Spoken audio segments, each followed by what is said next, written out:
Hello and welcome to United Report.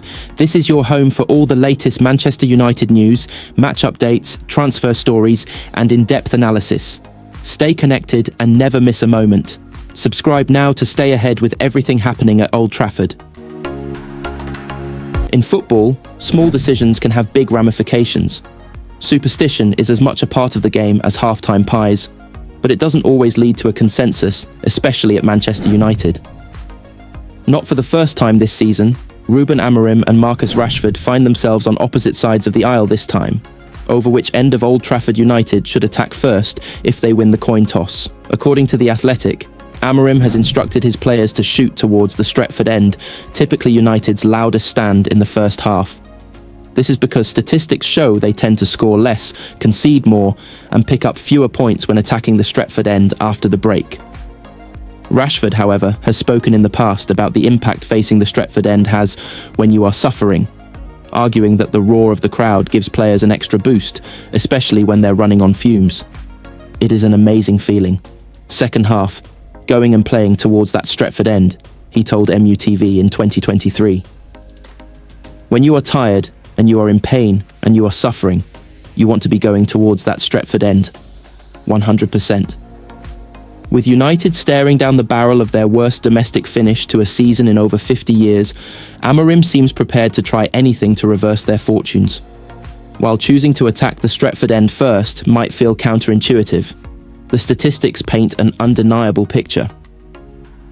Since the 2016-17 season, United have averaged 2.3 points per game when facing the Stretford end first, compared to 1.8 when doing so in the second half. The difference extends to goals as well. The club have scored 2.2 per game when attacking the Stretford end first, versus 1.7 when attacking it after the break. Defensively, the trend continues, with United conceding just 0.8 goals per game in the first half Stretford end setup, compared to 1.1 when playing that way in the second half. Amorim also believes that attacking the Stretford end first could help United's habit of starting matches slowly.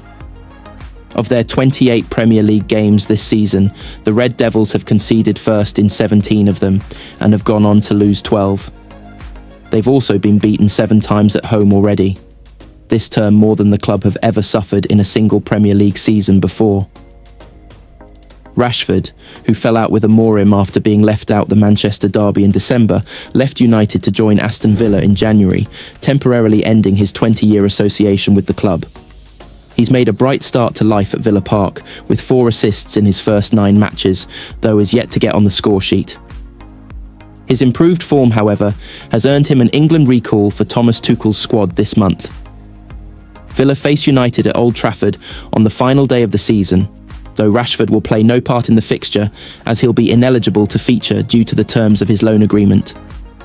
On Wednesday, the 27-year-old helped his new club book their place in the Champions League quarter-finals following their 3-0 win over Club Brugge, which confirmed a 6-1 aggregate victory.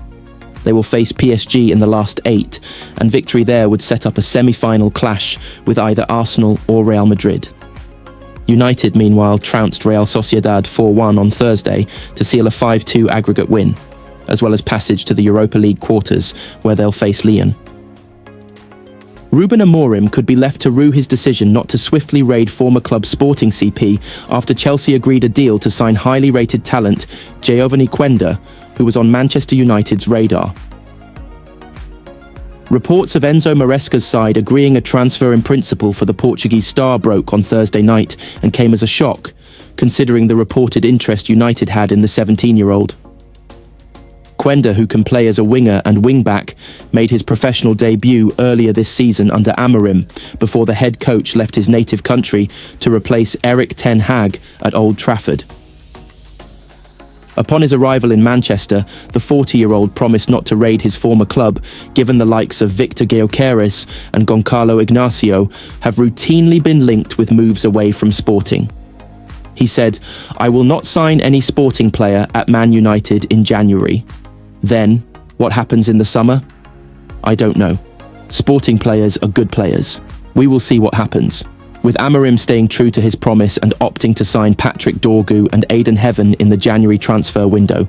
The Blues swooped in and captured Quenda's signature with a fee of £40 million, reportedly agreed, although he is not set to join the club until 2026. As the teenager is now off the market, Amorim has been left with a real dilemma in who will be his long-term right wing-back, which has been a problem position for United this season. While he did welcome 2 new rivals in January, the United boss admitted that it was a risk not to bring in more players suited to his 3-4-3 system amid their league struggles. I know when I chose this profession that you have the risk of results, and I knew when I came here. I looked at the schedule, I looked at the team. It was my decision, and changing everything in the middle of the season without new signings is a danger for a coach, he said earlier this year. But I have a clear idea of what I want to do, and I take these risks because in the end, it's going to pay off. But I'm not naive. I said that many times. This is a sport of results, and we are in a difficult situation. While United sit down in 14th in the Premier League table, they've advanced to the quarter-finals of the Europa League after a 4-1 win over Real Sociedad on Thursday. A Bruno Fernandes hat-trick and stoppage-time goal from Diogo Dalot made sure of United's 5-2 win on aggregate as they now take on Lyon for a spot in the Final Four. In the meantime, United reunite with Ruud van Nistelrooy as they face his troubled Leicester City on Sunday before the international break. Ruben Amorim again saluted Bruno Fernandes and said he is desperate to help his perfect captain win trophies. Fernandes fired Manchester United into the last 8 with another skipper's performance at Old Trafford. After going behind to an early Mikel Oyarzabal spot kick, Fernandes calmly rolled in 2 penalties and struck a superb third as Amorim's side saw off Real Sociedad to set up a quarter-final clash with Lyon. The win, capped by a Diogo Dalot strike in added time, means United remain the only unbeaten team in European competition and keeps their troubled season alive. And Amorim declared Bruno is the perfect captain for our team, and we need to help him win titles because he deserves them. When we need him, he is always there. The 4-1 win was the best performance under Amorim, and the United manager was clearly delighted, saying we did a very complete exhibition. We feel we can go to the next stage. We feel we can go to another stage. This game was good for the club, for the players, and for the fans. I felt that we were ready for this kind of game. I felt the team was full of confidence. We showed a bit of the future. United were helped by referee Benoit Bastien, who sent off John Aramburu just after the hour mark, with the home side 2-1 up, for denying Patrick Dorgu a goal-scoring opportunity only 15 yards inside the Real Sociedad half. But they did not need any help as they put up their best display for some time. Fernandes, though, was not getting carried away, saying, "We have a long way to go, but we are confident if we focus on every game and have the right mentality, we can win games. The progress will be seen if we get results." At this club, it is all about results. There was an unusual incident towards the end of the game when United appeared to be given a third penalty, only for Dorgu to tell the referee he had not been fouled. Amorim smiled. It is the right thing to do, so I'm quite proud of him, but I cannot say if it is 0-0 or losing. I have the same response. Manchester United have been told they need to write a cheque to get Harry Maguire to leave and rid the dressing room of disease. The 32-year-old has experienced a mixed time at Old Trafford since becoming the world's most expensive defender in 2019. The Red Devils forked out £80 million to sign Maguire from Leicester, but he came close to leaving for West Ham in the summer of 2023 after struggling to find his feet. The England star has enjoyed a renaissance under Ruben Amorim this season, leading to the club triggering a 1-year extension to his contract in January. The decision was taken after he was initially expected to leave this summer, following the expiry of his original deal. However, despite the uptick in Maguire's form, United are now being urged to pay up his £190,000 a week contract and send him on his way. The call was made by former Liverpool and Aston Villa striker Dean Saunders, who believes widespread changes are needed to rid the disease in the dressing room, with United currently languishing in 14th in the Premier League table. The ex-Wolves and Wrexham manager said letting Maguire go would enable Amorim to make room for much-needed improvements. Saunders made his comments on TalkSport after United co-owner Sir Jim Ratcliffe claimed the club would be bankrupt by Christmas this year if he did not introduce controversial cost-cutting measures. "People don't realise that being backed by an owner of a club is not all about bringing players in," said Saunders. "It's writing cheques to get rid of the disease in the dressing room. If you let that disease keep going, it gets bigger and bigger." For example, they've tried to sell Harry Maguire about 5 times, and obviously nobody can afford his wages. You've got to write a cheque to Harry Maguire and say, "Off you go." Then at least you've got a dressing room that's all pulling in the same direction. That's just as important as bringing players in. Saunders believes United have struggled to find value for money in the transfer market since Sir Alex Ferguson retired in 2013.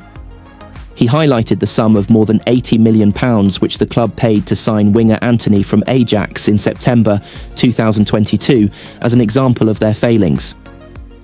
The Brazilian has scored only 12 goals in 96 appearances for United and was sent out on loan to Real Betis in January, with his long-term future up in the air. Saunders said, "If you look back at when Fergie left, they've appointed some really good managers, paying the top wages to every player, and not succeeding for this amount of time. They've paid over the odds. Arsenal were getting ripped off in the transfer market, but Man United are unbelievable. I don't want to be hypercritical of him, because I know how hard it is to play at that level, but look at Antony's transfer fee, and you wonder why you're bankrupt." Saunders also suggested the Glazer family would have been delighted at Ratcliffe buying into the club to distract from their own shortcomings. He added, "They must be thinking, we've had a right result here because he's taking all the flack. He's gone to Manchester United, and he must have known that they were in a bit of trouble when he's had a look at the books.